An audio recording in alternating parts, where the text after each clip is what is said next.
중에 자신을 창조주라고 주장하는 신들이 몇 명이나 있는지 아십니까?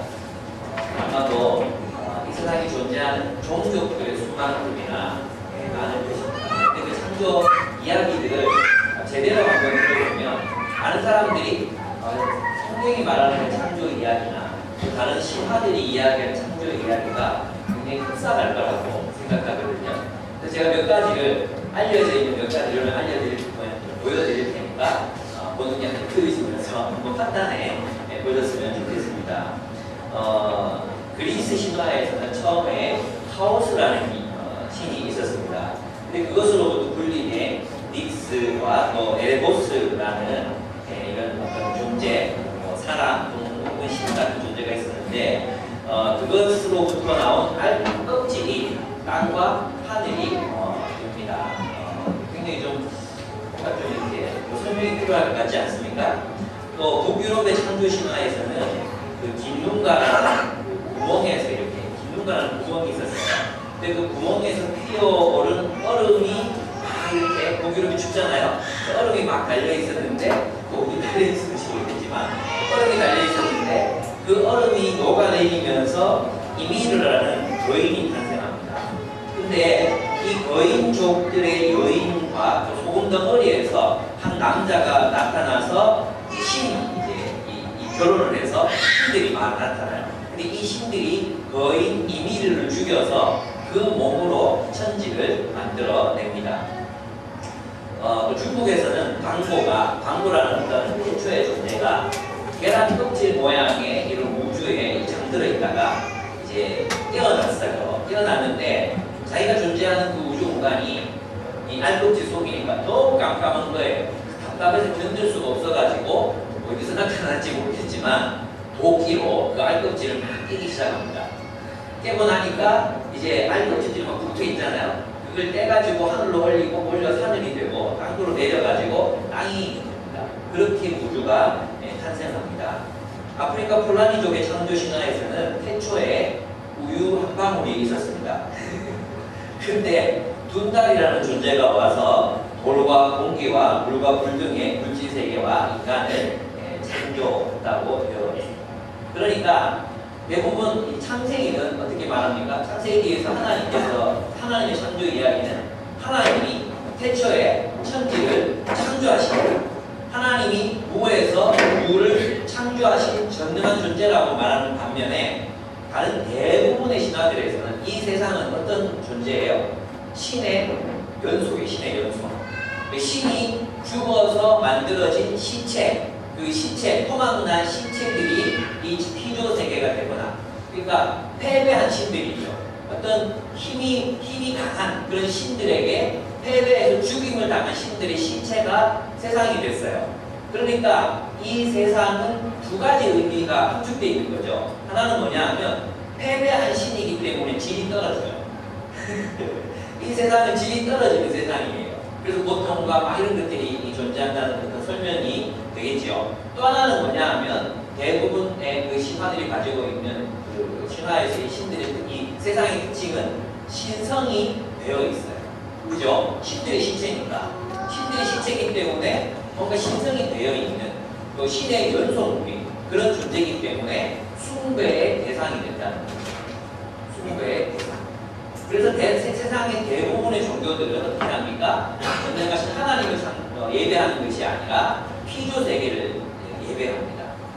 돌을 깎아놓고 예배하고 또 어떤 사람들은 음악을 섬기고 어떤 사람들은 뭐 예수를 섬긴다고 말하고 예수가 아니고 예수를 섬긴다고 말하고 또 아주 이렇게 기암 개석이나 또 이런 우리 인간의 능력으로는 이 정복할 수 없을 것 같은 것들을 별, 달, 해, 바람, 광풍 이런 것들을 섬기게 되는 것이죠. 그런데 기독교는 어떻습니까? 기독교는 세상을 신의 배설물이라든지 실패한 신의 신체 조각이라든지 또는 뭐 정말 듣도 보도 못한 알껍질이나 우유 한 방울이라든지 그렇게 세상을 바라보지 않습니다. 기독교에서 세상을 어떻게 바라봅니까? 세상을 하나님이 주신 선물이라고 바라봅니다. 창조는 인간을 위한 것이었습니다. 여러분 하나님의 속성이 하나님은 사랑이시잖아요. 사랑의 속성이 무엇입니까? 사랑은 주면서 기뻐합니다. 사랑은 주면서 기뻐하거든요. 하나님께서는 온 우주 만물을 창조하시고 그렇고 우리 인간들에게 선물로 주셨습니다. 여러분 사랑하는 자녀들에게 뭔가를 만들어 주신 적이 있으십니까? 우리 명훈이나 현은이가 아빠 비행기 만들어줘 비행기 만들어줘 그러잖아요. 그러면 종이로 막 비행기를 접어서 이렇게 만들어주면 그걸 날리면서 와 비행기야. 그러면 아빠 마음이 어떻겠어요? 뿌듯하죠. 기쁘죠. 그죠? 뭔가를 만들어주거나 아이들을 위해서 뭔가를 이렇게 하게 될 때 부모의 마음이 굉장히 기뻐지잖아요. 그것처럼 하나님께서 어쩌면 이 광활한 우주, 밤이 끝도 없고 상상할 수도 없는 이 우주를 창조하시고 이것을 바라보면서 함께 기뻐해줄 피조물들이 필요했던 거죠. 그리고 인간을 창조하시고 봐라, 내가 만들었다. 그리고 이것을 너에게 준다. 그리고는 아마 하나님은 굉장히 기뻐하셨을 것입니다. 왜냐하면 하나님은 사랑의 속성을 가지신 하나님은 사랑이시기 때문입니다. 그래서 기독교는 세상을 숭배의 대상으로 보지 않습니다. 세상을 숭배의 대상으로나 혹은 정복의 대상으로 바라보지 않습니다. 기독교는 세상을 선물로 바라봅니다. 하나님, 그래서 있잖아요. 우리가 세상을 처음 만났을 때 우리의 반응은 무엇입니까? 우리의 반응은 경이로움, 경탄. 자연 만물을 바라보면서 우리는 경탄합니다. 경탄하지 않습니까, 여러분? 우와, 그죠? 이게 어리면 어릴수록 더 많이 경탄합니다. 우리 막내 명은이가 우리 동네 거기 그렇게 아름다운 골목도 아니고 우리 골목이 그렇게 예쁜 골목도 아니거든요. 근데 길을 나서자마자 아이가 내지르는 경탄은 아빠 민들레가 피었어. 아빠 거미가 거미줄을 만들었어. 아빠 거미가 잠자리를 먹고 있어. 어디선가 꽃들이 날아오거나 꽃잎이 떨어지면 그것으로 얼마나 경탄하는지 모릅니다. 그래서 세상에 대한 인간의 첫 번째 반응은 무엇이 되어야 하는지 아십니까? 경탄입니다. 하나님이 세상을 만들어 인간에게 주셨어요. 아니 아버지나 어머니가 어떤 아름다운 것, 또 예쁜 것 아이들에게 주기 위해서 뭔가를 만들어서 뭘 기대하십니까? 어떤 선물을 주거나 여러분 기대하시는 게 뭡니까? 와 좋다! 이 기대하지 않습니까? 바로 그것입니다. 그래서 우리가 이 세상을 바라보면서 우리의 이 세상에 대한 첫 번째 반응은 먹고 싶다나 연구하고 싶다나 분석해보자 이런 게 아니라 경탄하는 것입니다. 오늘 우리가 소풍을 가잖아요. 경주로. 그죠? 경주에 가서 우리가 하나님을 예배하는 게 예배해야 하나님 예배하는 게 뭡니까? 하나님이 만드신 이 피조물들을 바라보면서 경탄하는 것입니다. 하나님을 인식하면서 경탄하는 것입니다. 푸른 잔디를 바라보면서 우와! 여러분이 그렇게 우와! 하나님 잔디가 녹색이에요! 하나님 꽃 잔디가 녹색이에요! 하늘이 파란색이에요! 이렇게 경탄할 때 하나님은 그 예배를 기뻐 받으십니다. 그래서 여러분 이 세상을 바라보면서 경탄할 줄 아는 그리스도인들만이 진정한 세상을 즐길 수 있는 존재, 유일한 존재라는 것입니다. 여러분 하나님은 이 세상을 창조하시고 나서 자율적인 체제 안에서 움직일 수 있도록 만들어 놓으셨어요. 그 말은 무엇이냐 하면 세상은 완벽했지만 이 세상을 책임지고 있는 어떤 인간들에 의해서 타락하고 파괴되고 고통스러워질 수 있다는 것입니다. 세상은 자유롭습니다. 그런 의미에서 인간의 자유 때문에 세상은 자유롭습니다. 그 자유 때문에 세상은 고통스러워질 수 있는 것입니다. 그래서 있잖아요. 우리가 이 세상이 고통스러워질 수 있다는 사실을 인간의 타락과 인간의 범죄를 인해서 고통스러워질 수 있다는 사실을 이해하게 되면 우리 세상에 대해서 바른 관점을 가지게 됩니다. 여러분 힌두교는 어떻습니까? 고통은 영원한 거예요. 힌두교에 대한. 그냥 세상은 악신, 병신, 병을 주는 신, 악신, 병을 주는 신, 전쟁의 신, 평화의 신, 사랑의 신, 이 모든 신들이 세상을 구성하고 있기 때문에 세상은 개선의 여지가 없어요. 그래서 고통받는 인간은 그 운명을 그냥 받아들이고 그냥 고통스럽게 다음 세상 바라보면서 그냥 고통을 감내할 수밖에 없어요. 불교는 어떻습니까? 윤회죠, 윤호. 왜 우리가 다시 세상으로 보내집니까? 해탈에 실패했기 때문이에요. 불교에 의하면 이 세상은 윤회, 해탈에 실패한 영혼들의 감옥이에요.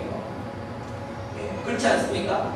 그러니까 계속해서 세상은 이렇게 잘 못 태어나면 개로 태어나고, 잘 못 태어나면 토끼로 태어나고, 그러잖아요. 그죠? 왜 그렇습니까? 그러면 세상을 구성하고 있는 이 모든 것들은 윤회의 감옥인 거죠. 그런데 기독교에서는 하나님께서는 이 세상을 어떻게 바라보라고 하시는가? 하나님이 우리에게 좋은 세상 선물로 주셨는데, 우리 인간의 범죄로 말미암아 고통스러워질 수 있다는 것입니다. 그러면 우리는 세상을 바라볼 때 불면감을 가질 수 있습니다. 다른 세상의 모든 세계관들은 고통을 벗어날 방법이었습니다. 그런데 창조주 하나님께서 이 세상을 창조하셨고 그분이 자신의 의지대로 세상을 새롭게 하실 것이라고 성경에 약속하셨습니다. 그래서 우리는 세상을 바라볼 때 이 두 가지 관점을 동시에 가질 수 있습니다. 어떤 관점입니까? 한쪽 관점은 뭐예요? 하나님이 이 놀라운 세상을 우리에게 허락하셨구나. 그래서 우리는 세상을 즐기는 거죠.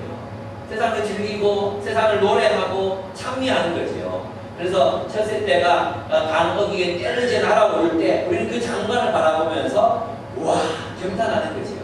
하늘에서 별들이 막 쏟아질 때 우리는 그 장관을 바라보면서 우와 놀랍다 경탄하는 거지요. 예. 그리고 꽃들이 아름답게 피어 있을 때 우리는 그 꽃들이 가진 아름다움을 바라보면서 우와 예쁘다 경탄하는 거지요. 예, 아름다운 여인들이 내게 미소를 지어올 때 우와 예쁘다 아내가 자기 미소를 지을 때 저는 그렇게 경탄할 수 있는 거지요. 예. 그러나 반면에 또한 우리는 이 세상이 인간으로 인해서 고통스러워졌다.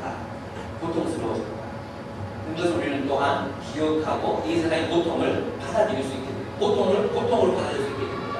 그래서 그리스도인들에게는 그래서 하나님 목숨 어떻게 되는지 아십니까? 세상의 고통이 영존하는 것이기 때문에 그냥 이 세상에서 허무하게 그냥 죽을 수밖에 없어요. 해결이 안 되는 거예요. 근데 우리는 무엇을 가질 수 있습니까? 소망 가질 수 있습니다. 그래서 우리 그리스도인들이 이 세상을 바라보면서 한편으로는 기뻐하며 사는 것입니다. 한편으로는 이 고통스러운 세상을 바라보면서 인간의 책임을 통감하고 그 죄의 문제, 또 죄가 발생한 그 고통들에 대해서 해결하기 위해서 책임지고 해결하려고 노력하고 애쓰는 것입니다. 그래서 하나님의 창조 이야기가 우리에게 가르쳐주는 이야기가 세 가지가 있습니다. 그래서 한번 이야기해 보겠습니다. 첫째는 뭐냐 하면 예배입니다. 하나님이 왜 이 세상을 경이롭게 창조하셨는가? 자신을 기억하라는 것입니다. 이 모든 걸 내가 창조했다 하는 것이죠. 그래서 선물로 주어진 이 아름다운 세상에 대한 인간의 원초적인 반응은 경탄이에요. 세상은 경탄, 즉 예배를 위해 창조되었습니다. 여러분 아름다운 사람을 바라볼 때나 경사진 언덕 위로 각양각색의 꽃들이 어우러져서 바람에 흔들릴 때, 아름다운 호수에서 천새떼들이 하늘을 향해 떼지어 날아오를 때 우리는 그 놀라운 광경에 환희와 감동으로 반응합니다. 그래서 이 하늘과 땅을 가득 메우고 있는 세상의 모든 피조물들은 우리의 찬미의 대상이 되는 것입니다. 이 아름다운 것들을 창조하신 하나님, 그 하나님은 얼마나 멋지고 얼마나 아름다운 분이시겠습니까? 세상의 어떤 피조물들보다도 그것을 만든 존재를 능가할 수 없잖아요. 그죠? 이 의자를 만든 사람보다 위대할 수 없잖아요. 그런 것처럼 이 음악이 그 음악을 만든 사람보다 위대할 수 없잖아요. 그것처럼 우리는 이 경이로운 세상을 바라보면서 창조주 하나님을 예배합니다. 마르가저는 아름다움의 목적은 하나님의 멋진 창조성을 드러내는 것이라고 했습니다. 참으로 하나님이 세상의 창조주이시고 그가 이 멋진 세계를 우리에게 주신 것이 옳다면 그에게 합당한 존경과 예배를 드리는 것이 옳지 않겠습니까? 그분을 찬미하십시오. 이 아름다운 세상을 창조하시고 우리에게 선물로 내려주는 그분을 찬미하시는 오늘 하루가 되셨습니다. 경주에 가셔서 마음을 누리십시오. 특별히 자연을 누리십시오. 특별히 여러분과 함께하는 그 사람들의 아름다움에 초점을 주십시오. 우리 시선은 있잖아요. 우리가 고통받거나 우리가 또 불행해하거나 하는 건 결국은 우리 시선은 우리 시선을 어디에 고정시키는가? 내가 받은 상처, 또 내 안에 있는 고통, 내 안에 있는 부조리, 세상의 부조리 이런 것들의 시선을 고정시키면 우리는 불행해질 수밖에 없습니다. 그러나 하나님이 창조하신 이 아름다운 세상, 또 사람들 안에 존재하는 그 아름다운 모습, 하나님이 창조하신 그 아름다운 모습들에 우리가 초점을 맞추게 되면 우리는 행복한 인생을 오늘 하나님이 창조하신 오늘만은 우리 세상에 고통의 문제를 많이 다뤘잖아요. 오늘만은 우리 하나님이 창조하신 아름다운 세계에 초점을 맞추고 그분의 영광을 찬미하시는 오늘 하루가 되셨으면 좋겠습니다. 그래서 예배가 무엇인가? 우리는 세상의 모든 아름다운 것들을 찬미합니다. 우리는 꽃과 바람과 음악과 미소와 계곡과 눈부신 태양을 찬미합니다. 예배란 그런 것입니다. 세상의 아름다움을 찬미하는 사람은 즐거움으로 그렇게 합니다.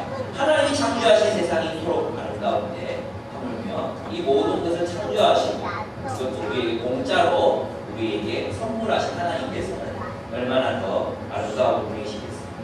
그래서 시편에서 우리에게 150편에 보면 뭐라고 얘기하고 있습니까? 북치고 춤추며 그를 찬미하여라.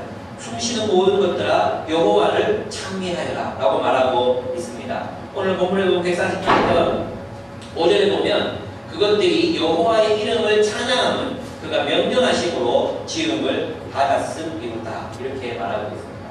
하나님의 창조, 세상에 대한 첫 번째 우리의 반응, 그것은 경탄이고 경탄을 통한 예배. 하나님이 지으십니다. 하나님을 예배하시는 오늘 하루가 되시기를 축복합니다. 아멘. 예, 두 번째는 하나님이 창조하신 세상을 바라보시면 하나님은 보시기에 좋았더라. 보시기에 좋았더라. 7번이나 강조해서 이야기를 하고 계십니다. 근데 이 좋았다는 단어는 히브리 단어 토브라는 단어예요. 토브. 식당이 있죠. 우리 시내에 나가면 토브라는 식당이 있죠. 좋았다 이런 뜻이에요. 하토브 이렇게 말하면 정말로 좋았다, 신이 좋았다 이런 뜻이 됩니다. 이 토브라는 단어는 단순히 심미적인 아름다운 것을 향해서 그냥 좋다 이런 말이 아니라 관계가 좋았다 이런 의미입니다. 그래서 모든 것들이 좋은 관계 속에 있었다는 것입니다. 하나님이 보시고 좋았다고 말씀하신 이유는 모든 것들의 관계가 선하고 아름다웠다는 뜻입니다. 태초의 세계는 하나님과 피조물의 관계, 특히 사람과 사람의 관계, 그리고 사람과 피조물의 관계가 다 선하고 아름다웠다는 뜻입니다. 다른 말로 하면 세상이 정의로웠다는 뜻입니다. 그래서 이 하나님의 창조가 우리에게 첫 번째 가르쳐주는 게 예배라면 두 번째 이 하나님 창조가 우리에게 가르쳐주는 것은 정의입니다. 인간이 무엇을 위해 부르심을 받았는가 하는 것입니다. 인간이 무엇을 위해서 부르심 받았습니까? 이 하토 신이 좋았다는 이 세상을 지키도록 부르심을 받았다는 거예요. 그럼 이 세상이 어떻게 지켜집니까? 이 정의로운 세상, 모든 관계가 선한 이 세상이 어떻게 지켜집니까? 그것은 우리 인간이 하나님의 말씀에 순종할 때 지켜지는 것입니다. 하나님의 말씀이 뭐예요? 사랑이잖아요, 사랑. 그 하나님의 사랑의 계명이 순종하게 될 때 이 세상이 하토무한 세상으로 지켜질 수 있다는 것입니다. 그래서 아담과 하와가 에덴을 지키라 명령받은 것은 거기서 뭐 이 에덴을 침입하는 공룡을 쳐부셔라, 에덴을 침범하는 사탄들에게 화살을 날려라 이런 의미가 아니에요. 그것은 여호와의 율법에 순종하라. 선악과 나무지 마라. 에덴 동산 어떻게 파괴됐습니까? 네, 선악과 나무에서 파괴된 거예요. 다른 게 아니에요. 그래서 에덴, 천국은 어떻게 지켜지는가? 여호와의 말씀에 순종함으로 지켜지는 것입니다. 그것을 우리는 정의라고 부릅니다. 이웃을 사랑하는 사람, 이웃을 사랑하는 것, 그것이 바로 정의라고 말하는 것입니다. 그래서 이 말은 뭐냐 하면 우리는 왜 지음받은 창조가 우리에게 얘기해 주는 건 뭐냐? 우리는 서로를 위해 지음받은 존재라는 것입니다. 오늘 하루 여러분 열심히 옆에 있는 사람을 섬기시기 바랍니다. 인간은 언제 불행해지느냐? 다른 사람들은 나를 위해서 이용합니다. 다른 사람들은 나를 위해 착취합니다. 나의 이기적인 욕망을 채우기 위해 다른 사람들을 소비할 때 그때 불행해집니다. 그것은 하나님이 우리를 당하신 법이 아니었거든요. 그래서 우리 오늘 서로 사랑해야 돼요. 오늘 경주에 나가서 조장이 왜 이거밖에 안 사주지? 라든지 그런 생각 하지 마세요. 여러분 그 모임을 여러분이 즐겁게 만들고 내가 이 사람 어떻게 섬길까? 어떻게 사랑할까? 그것을 지켜내 천국의 기쁨과 즐거움을 지켜내시는 여러분 하루가 되시기를 바랍니다. 그래서 우리가 사람으로 만들어진 이유는 정의로운 세상을 위한 것이라는 것입니다. 정의는 서로에 대한 지배, 그것을 포기하고 서로를 자기 몸과 같이 사랑할 때 실현될 수 있습니다. 오늘 그렇게 서로를 사랑하시기 바랍니다. 세 번째, 하나님이 세상을 창조하신 이유는 기쁨을 위해서입니다. 첫째 뭐라고 했어요? 예배를 위해서다. 두 번째, 정의를 위해서다. 세 번째 뭐예요? 기쁨을 위해서다. 하나님이 우리를 이 세상을 창조하시고 우리로 하여금 기뻐하며 살게 하셨습니다. 그래서 여러분, 그리스도인들은 세상을 바라보면서 영세주의로 세상을 살면 안 돼요. 이 곧 썩어 빠진 세상, 이 더러운 세상, 곧 멸망당할 세상, 곧 깨질 세상, 우리 그렇게 바라보면 안 돼요. 이 세상은 하나님의 창조물이거든요. 하나님이 우리의 기쁨을 위해서 이 세상을 창조하셨거든요. 그래서 우리 세상을 바라보는 우리는 기뻐해야 합니다.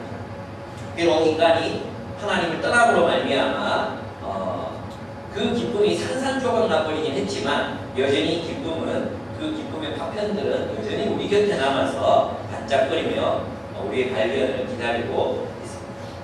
우리에게 주어진 선물, 세상이 바로 우리에게 주어진 선물이라는 사실을 인정하고 나면 우리는 세상이 우리를 왜 이렇게 경탄하게 하는지를 알 수 있습니다. 선하신 하나님께서 아름다운 세상을 창조하시고 우리로 하여금 기뻐하며 살라고 세상을 우리에게 선물로 허락하셨습니다. 근데 여러분, 우리가 기뻐하지 못하는 이유가 무엇입니까?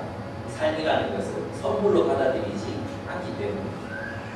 여러분, 비록 우리 고통스러운 노동, 고통스러운 사람들, 이기적인 사람들 속에 고통하고 있지만 여전히 이 부서진 세상 속에서도 하나님 우리가 기뻐하며 살기를 원하십니다. 그래서 예수님께서 뭐라고 말씀하셨습니까? 또 사도 바울이 뭐라고 얘기하셨습니까? 기뻐할 만한 이유들이 세상에는 엄청 많습니다. 여러분, 그것들을 발견하십시오. 그것은 우리 주변에 있습니다. 내 곁에 있습니다. 나와 함께 익숙한 그것들 가운데 그 기쁨의 파편들이 존재하고 있습니다. 여러분 아시겠지만 내 나이 30살 때 목이 부러졌습니다. 여름이 끝나가고요. 경북 공화에 있는 자연병원이 낮은 풀장에서 다이빙을 하다가 목뼈 2개가 부러지고 하나는 찌부러졌습니다. 안 그래도 짧은데 확실히 짧아졌습니다. 누가 가기 위해서 다이빙을 하고 있어서 저도 제가 해군 주교 출신인데 다이빙의 정석을 보여줍니다. 수직으로 기술을 했는데 아직 무릎이 덜 들어갔는데 머리가 바닥에 닿았습니다. 그래서 이제 한 병원에 가니까 경추 2개가 부러지고 목뼈 하나가 찌부러졌다. 몇몇 시간 앰뷸런스에 실려가지고 대구에 있는 큰 병원, 경대병원이죠.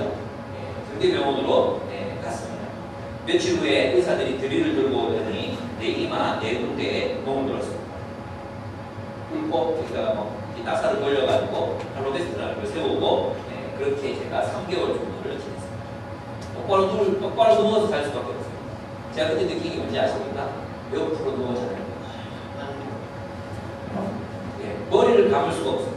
머리를 이 똥밖에 이렇게 감으면 물이 여기 들어가잖아요. 그러니까 머리를 감을 수가 없어요. 여러분 있잖아요. 머리 안 감고 한 10일 정도 있어 보시면 머리에서 노란 기름이 나와요. 노란 기름이 떡이 일으키죠. 저는 머리 기름이 그런 노란색인지 몰랐어요. 여러분도 다 나와야 저는 나와요. 시원한 물에 머리를 감을 수 있다는 사실, 여름에 샤워기 구멍에서 뿜어져 나오는 그 샤워기 물로 내가 샤워를 할 수 있다는 사실이 얼마나 행복합니까? 그리고 그냥 이 보조 장치를 하지 않고 사람들을 볼 수 있다는 게 얼마나 행복한 것인지. 누군가 목사님이라고 부를 때 몸 전체를 안 돌려도 되고 몸만 돌려서 볼 수 있다는 것이 얼마나 행복합니까? 이 육중한 머리가 어떻게 이 가녀린 목 위에 걸칠 수 있는 것인지, 이 모든 것들이 참 행복하게 느껴집니다. 그래서 이제 세상에 보면 그냥 아내가 그때 제 연인이었죠. 아내가 나를 간호하는데 아내 목이 진짜 가늘거든요. 어떻게 저 목으로 저 무거운 머리를 들고 같이 있을 수가 있지? 이게 너무 신기해 보이고 그랬던 적들이 있었습니다. 여러분, 우리는 다 잃어가야 아는 것들이 정말로 많죠. 말기암 환자들에게 물어보십시오. 죽어가는 사람들에게 물어보십시오. 정원에 비치는 햇살이 얼마나 놀라운 신의 선물인지, 나뭇가지에 달려있는 푸른 잎사귀들이 얼마나 가슴 시리게 하는지, 아이들의 천진난만한 웃음소리가 얼마나 놀라운 기적과도 같은 선물인지 그들을 증언해 줄 수 있을 것입니다. 하나님께서 세상을 우리에게 선물하셨습니다. 기뻐하며 사십시오. 하나님 하나님이 창조하신 이 세상. 여러분 있잖아요. 여러분 안에 있는 고통, 슬픔, 상처, 실패 이런 것들 초점을 맞추지 마십시오. 그런 것들 초점을 맞추고 살아가다 보면 볼수록 어떻게 됩니까? 우리는 괴물이 돼요.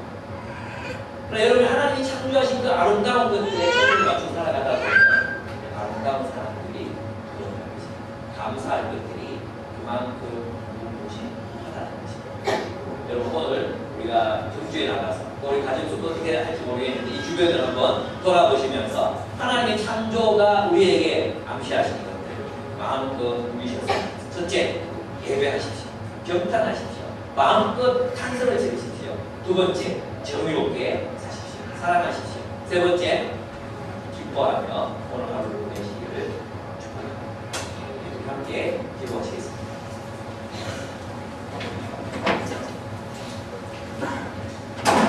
하나님이 세상을 아름답게 창조하시고 우리에게 선물로 허락하셨습니다. 우리 그리스도인은 이 창조된 세계의 아름다움을 보고 경탄할 줄 아는 사람들입니다. 그리고 그것에 경탄하며 하나님을 기억하고 감사할 줄 아는 사람들. 그런 사람의 삶이 어떻게 행복하지 않을 수 있겠습니까? 그런 하나님께 영광과 찬송을 올려드렸으면 좋겠습니다. 하나님 찬양합니다. 하나님 예배합니다. 하나님 경배합니다. 우리 하나님을 찬양합시다. 우리 같이 기도하겠습니다. 하나님 아버지, 하나님을 찬양합니다. 하나님 주께서 하나님을 예배하는 우리를 축복하여 주시옵소서. 하나님이 놀라운 세상을 창조하시고 우리가 이것을 바라보며 경탄하며 즐거워하며 놀라워하시는 것, 놀라워하는 것을 기뻐하시는 주님. 우리가 이 세상을 바라보며 경탄케 하시고 이 놀라운 세상을 창조하신 당신을 우러러보는 오늘 하루가 되게 하여 주옵소서.